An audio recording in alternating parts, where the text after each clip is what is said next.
Hello, I'm Krista McAllister, and welcome to Cerius Leadership. Whether you are growing your business, growing your career, or possibly both, thank you for listening. I am joined today with Ed Blum, who leads an executive search practice and has been a talent search professional for over 25 years. Ed, with all the swings we've been experiencing the last couple of years, I'm looking forward to getting your thoughts and insights. Thank you so much for joining me today. You are welcome, Kristen, and thank you for stopping at 25 years. I'm always a little cautious of going too much into someone's background because you never know what I may come up with versus what someone wants advertised. Yep. So, thinking of the executive search market, what we're seeing today, the latest numbers on LinkedIn show that there's over 480,000 executives on LinkedIn who are showing they're open to work. So they've clicked the toggle and said, I'm open to work. And there's less than 20,000 jobs, executive level jobs listed on LinkedIn. Now, the majority of the discussions that you and I have with companies usually involve, I can't find the right person, or I thought I found the right person and it didn't go as planned. So we have a large number of candidates who are identifying as being available, yet companies are still challenged with finding the right person. What are you seeing as the disconnect between the two? Why is it so difficult? Well, I think you might have just spoken to it when you said finding the right person, because while there are 480,000 that say they are open to work, it's a matter of finding that individual. So you actually have to go out and find them. They are not coming to you because most of those candidates are employed. The unemployment rate rather, is still extremely low by historical standards. So while they are saying they are open to work, they may not be as active as you would like, and it does not make it easy to find that individual. When you look at finding them, I would say sometimes it starts with, do I know what I'm looking for? Mm. How do companies assess what they're looking for before they go out finding? Because you can find anything. It just may not be what you need. Right.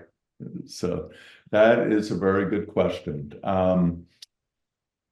Obviously, if this is a position that had been filled by someone else, you've got an idea of what worked and maybe where there could be areas of improvement.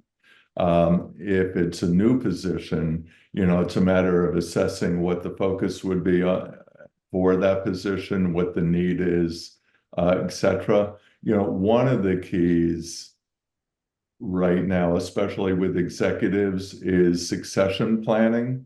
So, in terms of trying to look forward, and that should be done well in the future. I mean, at least 2+ years out from the time that you think you will have that need. I love it. That's so often you can prepare. Everyone says hindsight's Yeah. 2020, but we can if we're doing succession planning. What are some things when you're talking through that with companies, helping them figure out? Because no one wants to think what will happen when this individual is no longer in the role versus Mhm. thinking, how do we prepare those around them for that role, whether the person's going to stay in it or not? What are some things that you're talking through and helping them prepare for? Well, you want to assess the current team, see what the strengths and challenges might be for that team, where there is a void. Again, assess the performance of the individual that is currently in the role. And then, most importantly, you want to think about the needs of the organization 2 to 3 or more years from now, rather than where they are now. Mhm. I love it. And when you look at that 2 to 3 years ahead and what the organization would need, how valuable is the current individual who's in that role saying, here's what this role is going to need to be at that point? Because you and I both know sometimes it changes drastically and who they needed in that role the last 5 years isn't necessarily the next 5 years. Yeah. I mean, that individual is going to be important, but keep in mind, they're coming at it from a very different perspective. Most of us, have egos and they think that their skill set is very capable for the needs of the organization moving forward, whether they're going to be there or not. But the reality is it could be a slightly different skill set than the current executive. It brings up a good question that who should be involved in that succession planning, understanding it needs to be done obviously for the CEO or business owner, but focused right now on that executive leadership team. Who would you involve as you go through each role in Mhm. that team and how to prepare for the next generation should the person stay or leave? It depends on the structure of the organization. If it's a family business, the family will probably be involved to a degree. Certainly the successors, of Mhm. the family that will be involved in the organization long-term moving forward. Either way, if there is a board or board of advisors, they should be involved, and the executive team. There should be discussions regarding what they would be looking for. That's how you're going to retain the executive team. If they feel that they're part of the process in finding that new leader, then there's going to be a greater likelihood for retaining them, especially if someone, there could be one or two that would be interested in the role, and they should be given a fair chance at attaining the role. That's fantastic. And when you say someone interested in the role, is that from a cross-functional perspective or from a top leadership perspective? Top leadership. In other words, you have a CFO who thinks they are very well qualified to be the next CEO. And if a search is conducted for the next CEO, you want to make that CFO part of the process because they should feel like they have been given a fair shot. And even if they don't get the job, at least they will feel like they've been given a shot, and that will Mhm. increase the likelihood of retaining them. It's interesting because I know a number of companies, as we talk through it, that succession planning for the CEO, the common uh, concern that I hear is, but what about the individuals who know upfront that they're not going to get it? They're not going to stick around. They think the opposite. It's counterintuitive to, well, but if they know that they're not going to get it, why would they then stay? Right. Well, the the board or search committee may know that they're not going to get it, but the individuals don't know that they're not going to get it. Right? They want to be given a shot. So, and if they're given a fair chance, I think that would increase the likelihood that, certainly they would be retained. And as you're looking then for succession planning for the leadership team, I know you've got a significant background in finance and accounting, and those individuals.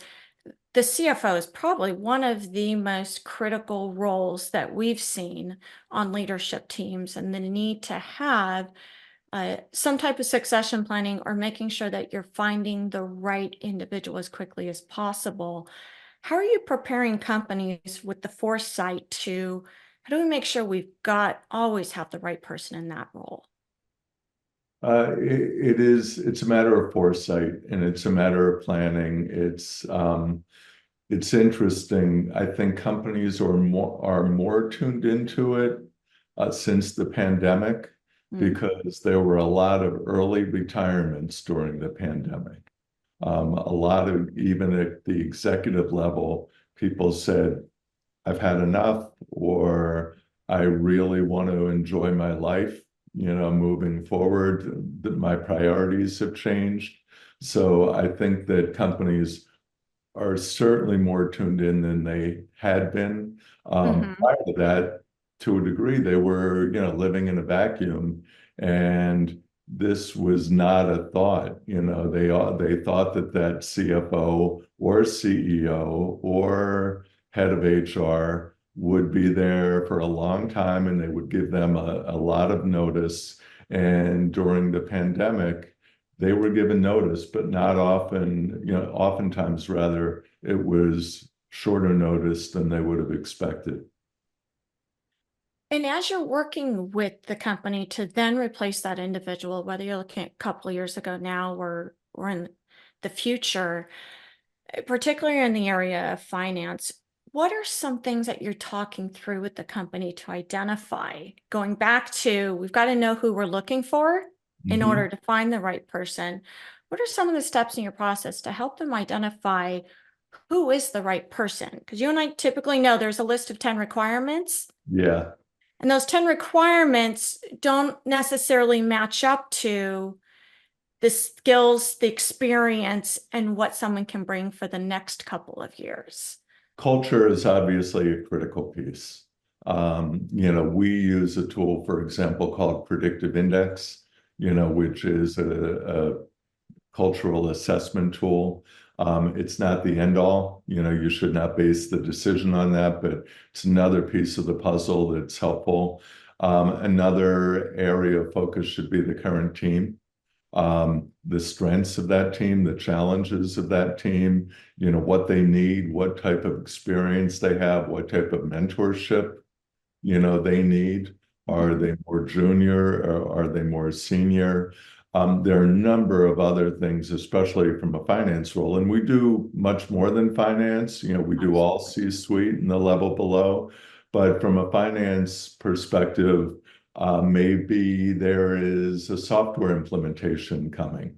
And you want an executive that has been through that, because that can really challenge the entire team, when you're going through an implementation. And that alone can be a singular area of focus for a CFO for a number of months during that implementation. So in a situation like that, how strong is your controller? Can your controller keep, the accounting and finance function on the tracks while you're doing this implementation? So it's a number of variables. It really depends on, where the organization is. And as I said before, where it's headed. I love that you're talking about what's the current state and what's the future state and what's going on in the business versus that list of roles and responsibilities or the job description, which Yeah. often can be kind of stagnant. It doesn't necessarily represent the living, breathing organization and the team surrounding them. And I know a lot of times it's an interview for the candidate. The company is interviewing the candidate, but the candidate is also interviewing the company. How are you preparing the company, or any advice to make sure that it's not a production, it's authentic? Yeah. How are you preparing Um, them it's not just find the right candidate, how do we attract the right candidate? that is something that we remind the client of in every single search, that especially in this market, they have to market themselves to the candidate as much as the candidate is trying to market themselves to them. And especially if it's a candidate that they like. Mhm. One of the things, that oftentimes gets lost is the personal connection, so really taking interest in what's important to that individual, both in terms of their career, but also outside of work, so and that connection, there could be connections between individuals that lead that candidate to say, this is where I want to work. You typically you don't take jobs as much for the money. Mhm. While that's nice, and you certainly don't take a job for the job description. You take a job for what you anticipate the future of the organization to look like. And then also, will you mesh well and will you like the people that you're working with and working for? It's so interesting. You talk about the future of it. And those are and you had mentioned culture before, probably the two biggest reasons I hear from executives on why they left a job that they had just been so excited about 6 to 9 months prior was the culture isn't what was sold to me, Yeah. or I didn't like the direction that the company was going in. Hmm. And I love that you're hitting on you've got to have both of those as you're trying to attract the right candidate. Any recommendations for really showing what is the culture and what is the future of the company so that so that there can we're being as open as we can, Yep. knowing that sometimes when the candidate's coming in, it isn't all hearts and roses. They may need that candidate's help. So the more people they meet with, the better.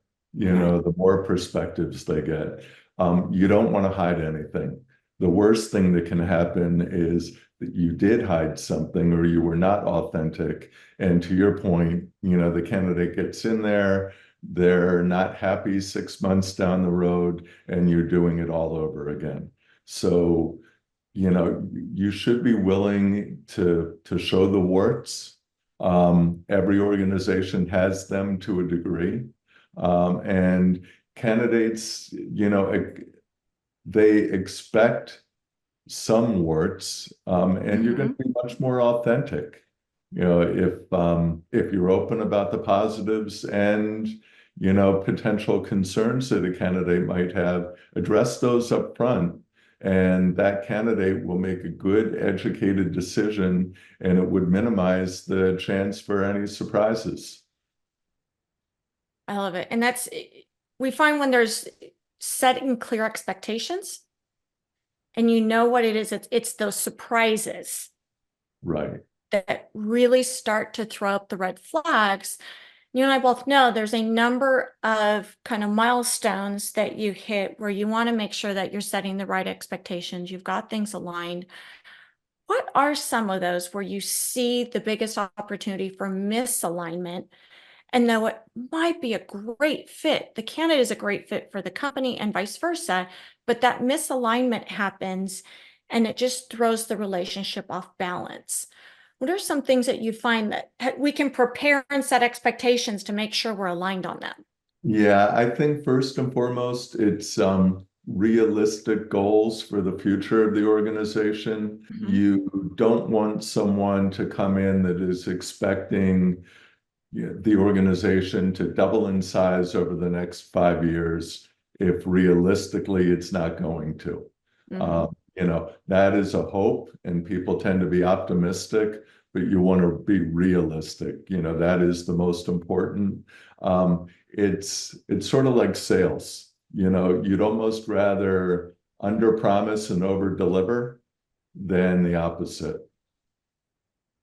What do you find is the biggest attraction for candidates in today's market where you can make sure you're getting aligned from comp, creative benefits, the role itself, and Yeah. the opportunity? Are you selling it on the opportunity of the role and what they can grow? What are you seeing as attracting executives right now?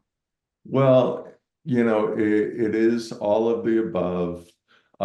It is the future trajectory. It's the opportunity to make a difference, and to truly make an impact with the organization.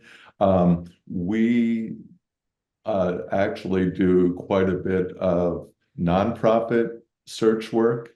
Hmm. So in a situation like that, you want someone that is aligned with the mission of the organization, and those missions vary. Hmm. And then the same goes, with the for-profit. Ideally, you find somebody who has been connected, at least loosely, to your industry. There won't be surprises, and they're committed to the future, of that organization. You mentioned loosely with the industry.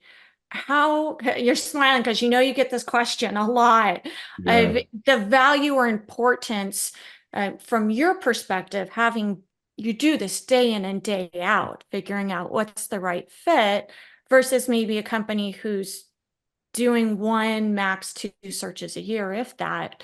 Yeah. Um, A lot of emphasis tends to be put on industry Yeah. experience. What advice do you give? Try not to. So the wider net that you can cast, especially in this job market, the greater likelihood you're going to find a superstar, even if they're a little bit out of the box. You know, when you think about it, all of us have changed, learned new things, etc.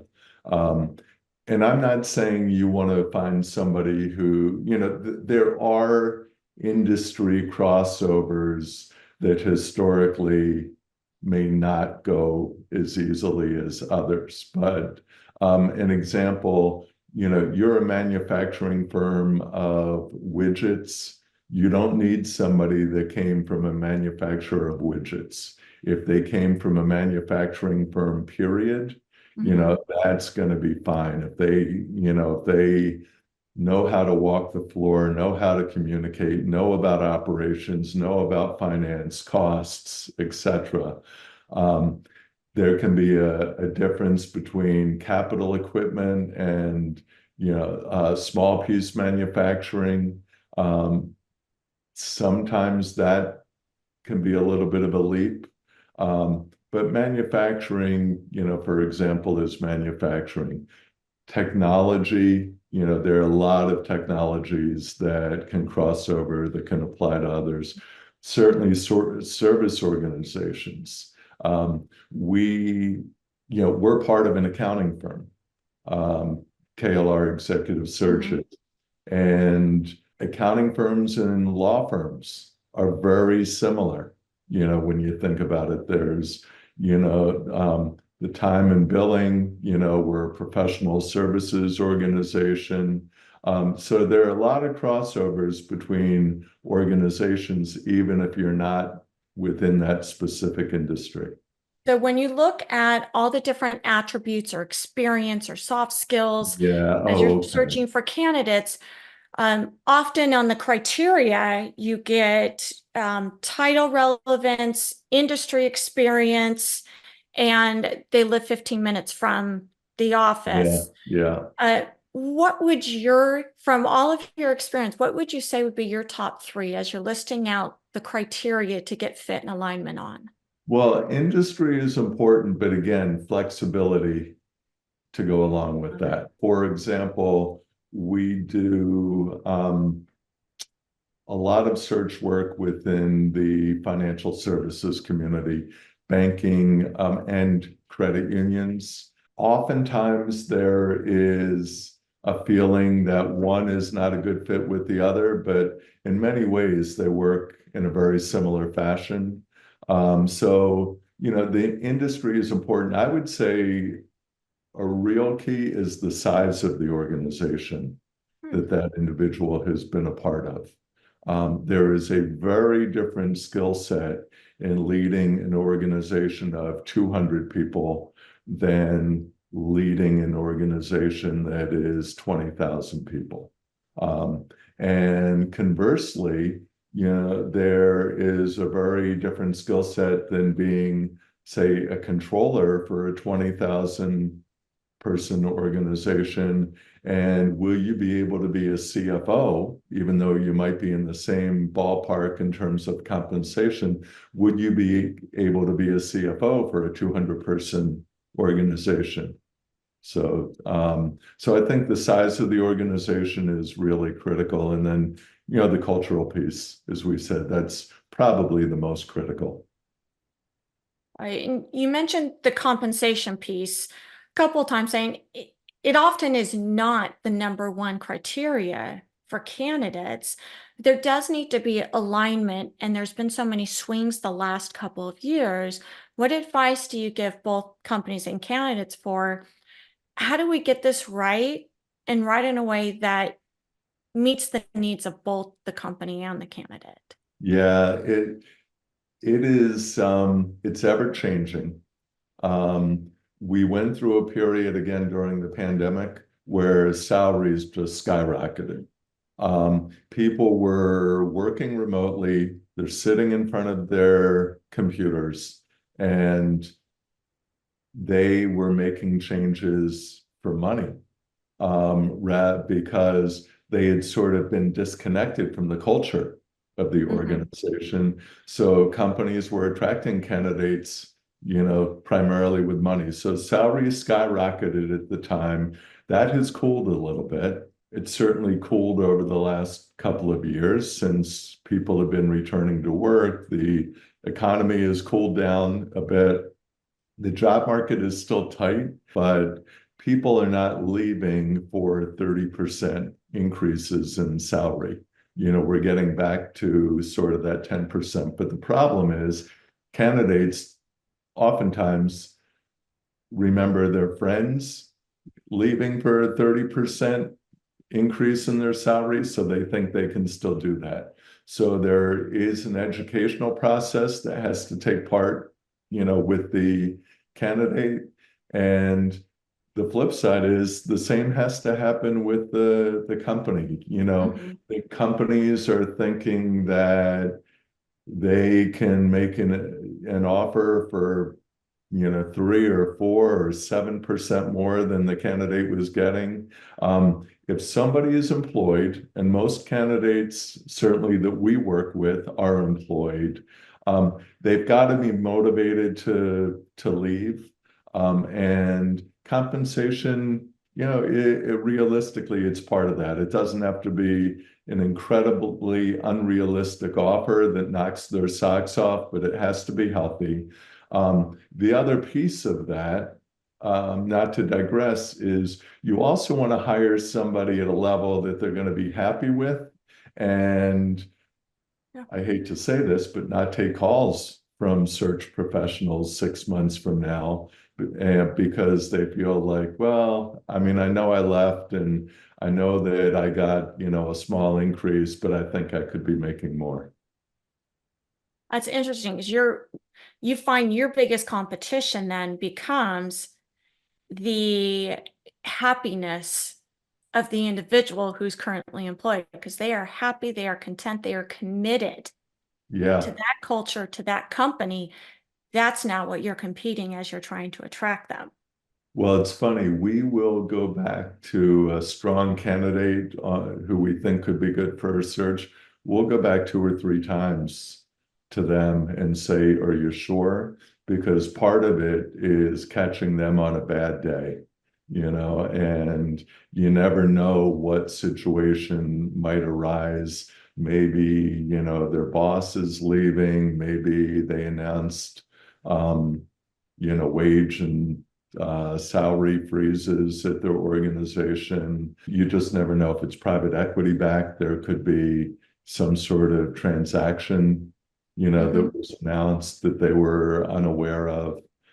So much of it is about happiness. And that can change, like all of us. I mean, we have good days and we have bad days. Uh, You mentioned a lot of transition could be going on, and I feel as though we're always in transition. We just may not realize we're always in transition. And uh, when openings or roles are left open, sometimes they're left open by probably the most amazing person you could ever get for that role, but then they're left open for quite some time and the Mhm. wheels come off the bus, or they're left in right from the get-go in unstable conditions. Right. While you're finding the individual, you're looking to attract the right talent, what advice do you give the companies to we can't let this digress because then we need to find an individual who can put it back together and take it to the next level. Right. You have to assess the team, you have to realign responsibilities, and you should obviously give very serious consideration to an interim professional. There are organizations that think they don't need that. They think that, they'll be able to go out and find this next professional.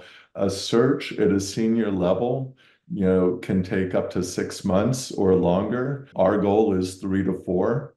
But even then, say it's done quickly, it's 3 months. Then at the senior level, the individual has to give a month's notice, Mhm. and so they're looking at not having a person in that seat for potentially, 4.5, for 5 months or longer. So you want to think about that realistically. What are the needs? How strong is the team? And who can fill the gaps, during that vacancy? So, and to your point, sorry, No, to your point, to your point, you know, you want to make this attractive. You don't want a new individual to come in there and think, okay, there's been a breakdown over the last 8 months because the job's been vacant, and there's going to be a lot of heavy lifting. Should I really be accepting this position, and how did it get this way? you mentioned also looking at the rest of the leadership team and what work will get done by whom. And we see that quite a bit in speaking to the rest of the leadership team of, for 6 months, you're going to do your regular role, plus you're going to take on 25, 30% of this other role. You can imagine now you want to make that phone call and catch that individual on that bad day when they got that news, because they're going to be far more willing to make the move when they just found out they got workload in another area that is not their specialty, but they need to now figure it out. And they're not going to be considered for the job, There you go. Whether right? it's, within their department, or I've seen part of finance be lifted up and put on operations while they're searching for the finance individual, Yeah. and operations now needs to do their role and some of the other responsibility. Yeah. So no, you're absolutely right there. You need to think realistically, about what is the organization capable of, what's the team capable of, what can we do without, if anything, and then make a decision, potentially whether or not to go with an interim professional.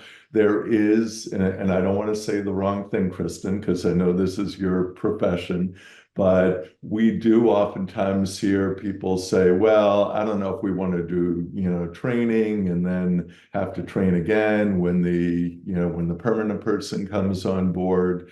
But the right individual for both the interim and the permanent role is not going to need much training, realistically. They should be almost plug and play.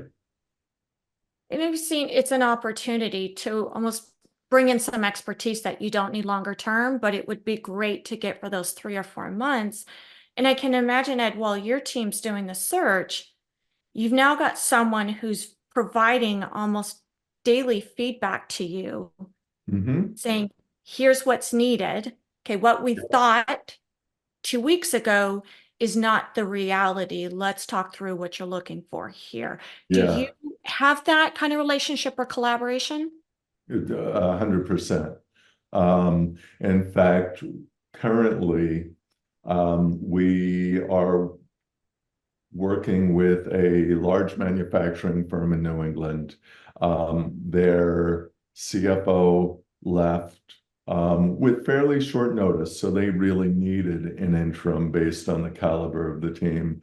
But what they're looking to do now is have that interim. We put a very good, strong interim person in there, and they would like that individual to assess what the next CFO should look like before they begin the search. So we're not going to begin the search.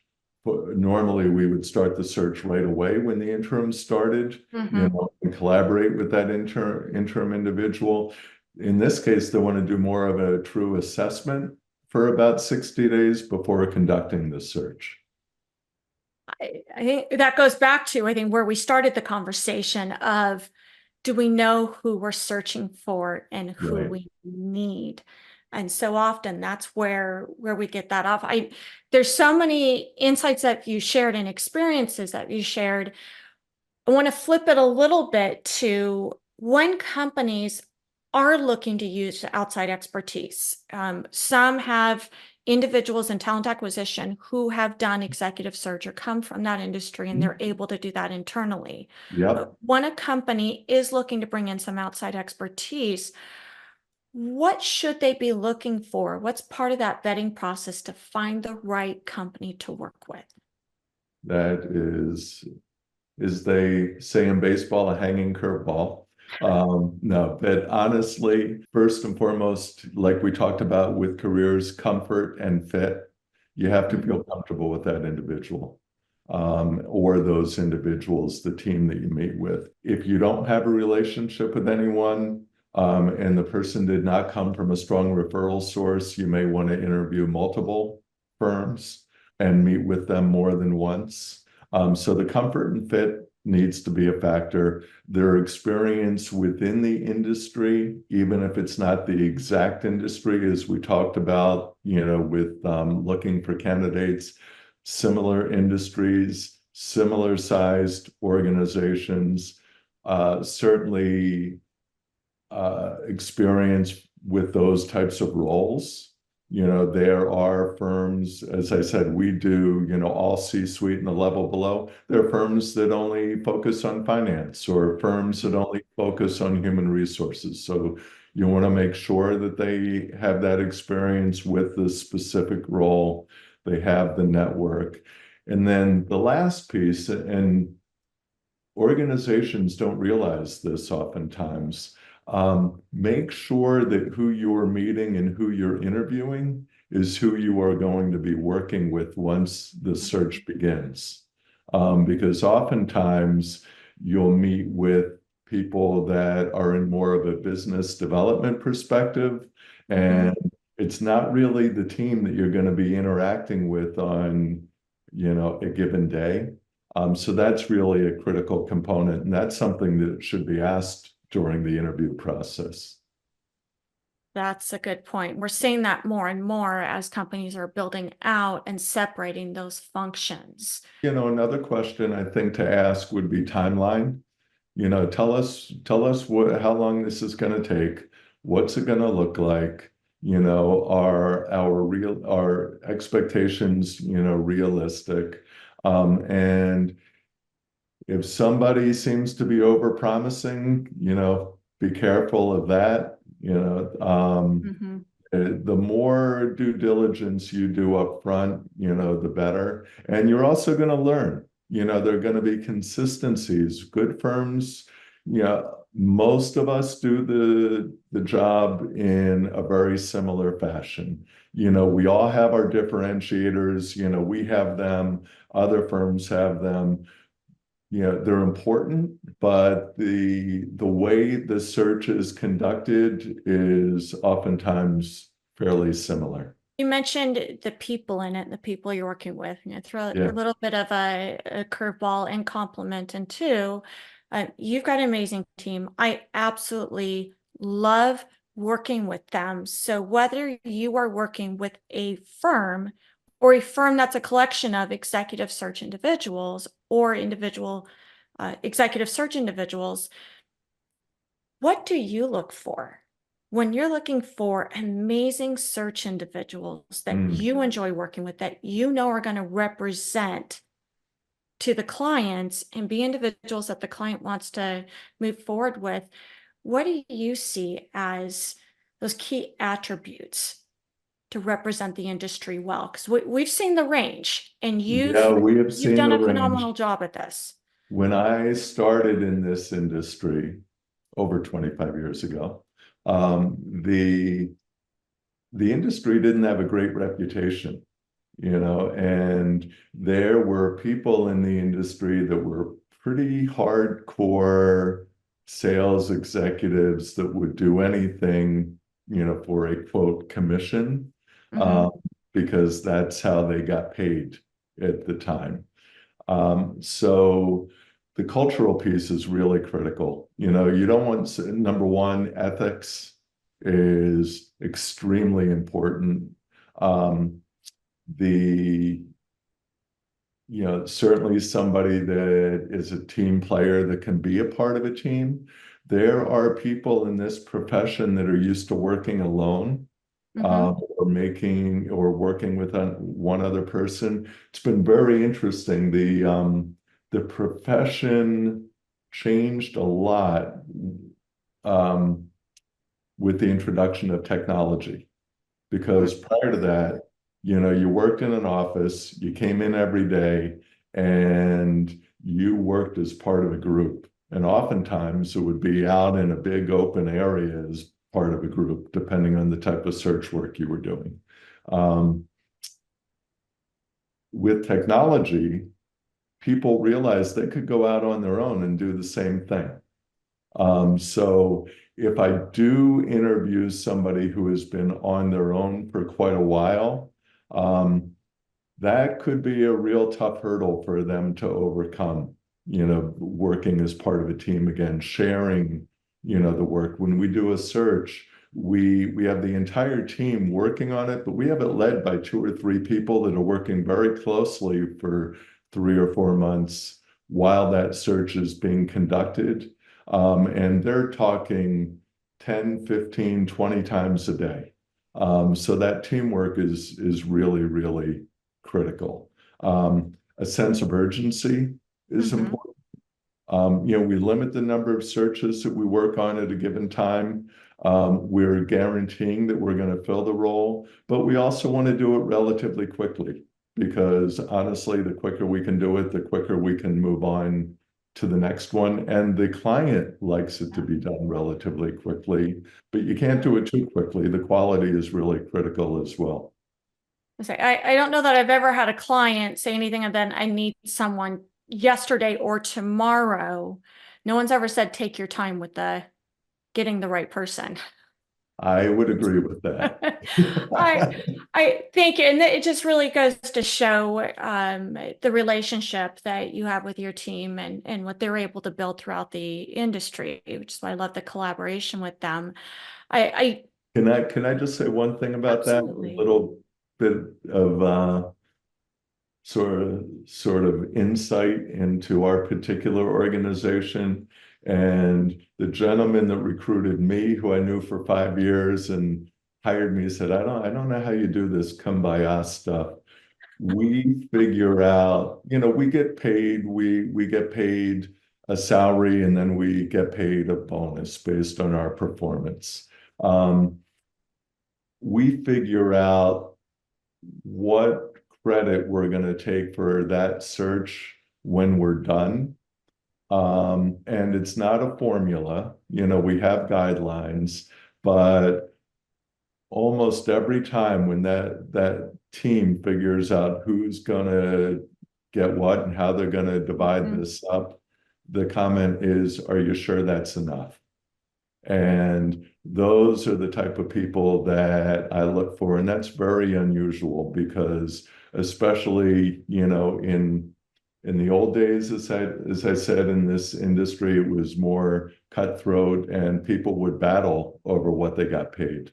And I would agree that the individuals that I admire the most in the industry, yourself amongst them, are those that work in a team environment versus maybe a full desk on a single. It's that team environment. Because I think we're finding individuals who need to work as part of a team. And when you're part of it in the search process, it all comes together and you understand that perspective and the flexibility that you mentioned. Adaptability and flexibility as some of those traits. You understand it from a more firsthand personalized perspective. And I think that And that's where we're going to continue to see it go. no, I agreed. And it's really important to recognize each other's differences as well. We have people on our team that are incredibly detail oriented. We have others that are not. Everybody has their strengths and weaknesses. We have people that, might work better with a certain client than another client. So it's really important that we recognize that. And, when I talk about using predictive index as an assessment tool, we used it within our team. And we met with our head of HR and we went through everybody's predictive index and really walked through what makes them tick, including me. So we all know, we recognize each other's differences, and that is a really critical, important part of teamwork. Big fan of predictive index. We use that as well, not just internally, but with candidates and customers. And I always like to say, you learn the things that you wouldn't learn until 90 days into it. You get them up front, and it Yeah. almost feels like cheating Yes. because it gives you the answer key on how to effectively work with someone. You don't Yes. have to do it the hard way. And the fact that you use it internally as well, you can see how the team is so cohesive. Yeah, that's a Thank great point because it's so helpful for onboarding. you. Mm-hmm. You're Oh, right. It accelerates the onboarding process and makes it so much quicker. I think that's a part we didn't necessarily hit on. I'm glad it came up. In that process, the finding the right person is half of it. Onboarding them and having what do we need to coach them into and what are they going to bring to us and coach us on is the other half, which looking at the candidate side of it, we've probably spoken to thousands of executives and really understand their perspective as well. And in executive staffing, I say there's two customers. There's the company and the candidate. So looking at Mhm. from the candidate's perspective, I don't want to miss the opportunity to get your advice for the executive who's Mm. identifying the right opportunities for them. They're going through an interview process. What are some key strategies that executives can use to position themselves effectively for those roles that they want and that they're going to stay in? Yeah, I would say a couple of things. Once you're in the process, don't be hesitant to ask the tough questions, but Mhm. but know the right time to ask them. You don't necessarily want to ask that in the first 5 minutes of your first interview. Once maybe you're along into the second or even third round, if there are some yellow flags and you need to have comfort, that's your chance to ask. And by then they've narrowed down the pool and you've got a pretty high degree of certainty that you're one of the final one or two candidates. In terms of positioning yourself early on, it really Mhm. depends on your approach. So working with a search firm, for example, um, you touched on this. When a company engages us, they are looking for A, B, C, D, E, etc. Mhm. Hopefully they're going to be a little bit flexible, but they are still paying us to find certain individuals. So if you see a posting, for example, with a search firm, and it's very different from anything that you have done, realistically, you're not going to be considered for that job, to be really candid. Now, if you see something with an organization directly, and maybe you know someone that works there, or you know someone that's connected that could refer you, then go for it. There's a greater likelihood that that organization, if they're doing it on their own, would be willing to look at people maybe without industry experience, because they're having a hard time finding people with industry experience. So if they're doing it without a search firm, there's a chance that there will be greater flexibility in their parameters, and then approach them. So it's really a matter of, where you become aware of the position and how you become aware of the position, etc. Always rely on your network and your contacts.